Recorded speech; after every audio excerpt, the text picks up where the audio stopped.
નમસ્કાર મિત્રો, વિડીયોમાં તમારું સ્વાગત છે। રાજ્યમાં ફરી એકવાર આપઘાતની ઘટના સામે આવી છે। પંચમહાલના કોટડા ગામે મહિલાએ સંતાનો સાથે કૂવામાં ચંપલાવ્યું છે। જે ઘટનામાં બે સંતાનો સાથે કૂવામાં ચંપલાવનાર માતાનું મોત થયું છે। પાણીમાં ડૂબી જવાથી બંને સંતાનોના પણ કમકમાટી ભર્યા મોત થયા છે। જી હા મિત્રો, અત્યારે હાલ દુઃખદ સમાચાર સામે આવી રહ્યા છે।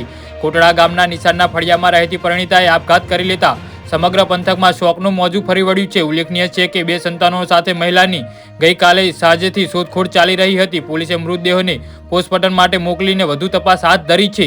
આપઘાતની ઘટનાના પગલે પોલીસે તપાસ હાથ ધરી છે, જો કે હજુ સુધી કોઈ ચોક્કસ કારણ જાણવા મળ્યું નથી। જો કે ઘટનામાં પગલે સમગ્ર પંથકમાં ગમગમી છવાઈ જવા પામી છે।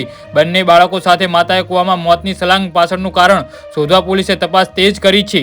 જી હા મિત્રો, તો આના વિશે તમારું શું કહેવું છે તો નીચે અમારી કોમેન્ટ બોક્સમાં જરૂરથી જણાવજો અને અમારી YouTube ચેનલને સબસ્ક્રાઇબ કરવાનું ના ભૂલતા। વિડીયો પૂરો જોવા બદલ તમારો ખૂબ ખૂબ આભાર।